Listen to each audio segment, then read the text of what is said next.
আউযু বিল্লাহি মিনাশ শাইতানির রাজিম বিসমিল্লাহির রহমানির রহিম। আফাত রহমান কুকু স্মৃতি সংসদ কর্তৃক আয়োজিত গোল্ড কাপ ফুটবল টুর্নামেন্টের আজকের প্রথম রাউন্ডের ষষ্ঠ খেলায় উপস্থিত সম্মানিত অতিথিবৃন্দ, কক্সবাজার জেলা মহিলা দলের ভারপ্রাপ্ত সভাপতি, পেকুয়া উপজেলা যুব দলের নেতৃবৃন্দ, অন্যান্য অঙ্গ সংগঠনের নেতৃবৃন্দ এবং বিশিষ্ট গণ্যমান্য ব্যক্তিবর্গ, যারা দর্শক হিসেবে আজকে এখানে উপস্থিত হয়েছেন এবং দুই দলের সকল খেলোয়াড় ও টিম ম্যানেজার এবং মাইকের আওয়াজ যতটুকু যাচ্ছে, সর্বপ্রথম আমার সালাম, আসসালামু আলাইকুম। সম্মানিত উপস্থিতি, আজকের এই অত্যন্ত আনন্দঘন একটি মুহূর্তে আপনাদের সাথে থাকতে পারায় আমি নিজেকে ধন্য মনে করছি। এইরকম একটি ম্যাচকে আপনাদের উপস্থিতির মাধ্যমে আপনারা উৎসব মুখর গড়ে তুলেছেন, সেজন্য আমি আপনাদের সকলকে কৃতজ্ঞতা জানাচ্ছি। আমি আশা করব পেকুয়ার মানুষ খেলাধুলার প্রতি সবসময় অতীত আন্তরিক ছিল, এখনো আন্তরিক আছে, এই ধারাবাহিকতা আগামীতে বজায় থাকবে।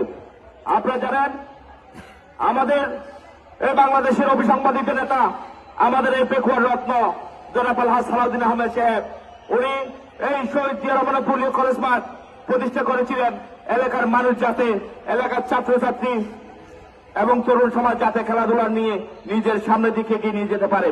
সেজন্য উনি ইতিপূর্বে বিগত আমলে যে ক্রীড়া কমপ্লেক্স অনেকটা ধ্বংস করে দেওয়া হয়েছে, সেই ক্রীড়া কমপ্লেক্স আবার পূর্বে সগৌরবে ফিরিয়ে আনার জন্য সংস্কারের ওনার নেতৃত্বে উদ্যোগ নেওয়া হয়েছে। ইনশাআল্লাহ এই মাঠের পাশাপাশি অতি শীঘ্রই ক্রীড়া কমপ্লেক্স মাঠও খেলার উপযোগী হিসেবে গড়ে উঠবে, সে লক্ষ্যে ইতিপূর্বে কাজ আরম্ভ হয়েছে। আমি আশা রাখবো আপনারা অতীতে যেভাবে মনে প্রাণে অন্তরে সবসময় আমার নেতার পাশে ছিলেন, ইনশাআল্লাহ এখনো আছেন, আগামীতে সকলে থাকবেন। এবং আপনাদের প্রতি আমার আশা রাখবো, অতীতে এই পেকুয়াতে অনেক অত্যাচার অনাচার হয়েছে, যার যার অবস্থান থেকে সকলে দায়িত্বশীল আচরণ করবেন এবং সুস্থ থাকবেন। আমি একথাই বলতে চাই, 2024 সাল চলে গেছে, এখন 2025 সাল। অতীতে যা হয়েছে তা এখন হওয়ার সুযোগ নাই। কোন রাজনৈতিক ব্যানার দিয়ে, দলীয় পরিচয় দিয়ে, নেতার পরিচয় দিয়ে কোথাও যদি কেউ কোনো প্রকার অন্যায় করে, অনাচার করে, চাঁদাবাজি করে, দখলবাজি করে, তাহলে আপনারা রাজ্যের অবস্থান থেকে সুচ্চার হবেন এবং প্রতিবাদ গড়ে তুলবেন। এই সব আপনাদের সকলের পাশে আমাদেরকে সব সময় পাবেন। আমি এর পাশাপাশি উল্লেখ করতে চাই, এই খেলাধুলার প্রতি আপনারা যেভাবে পারেন যাদের অবস্থান থেকে সবসময় সহযোগিতা করবেন।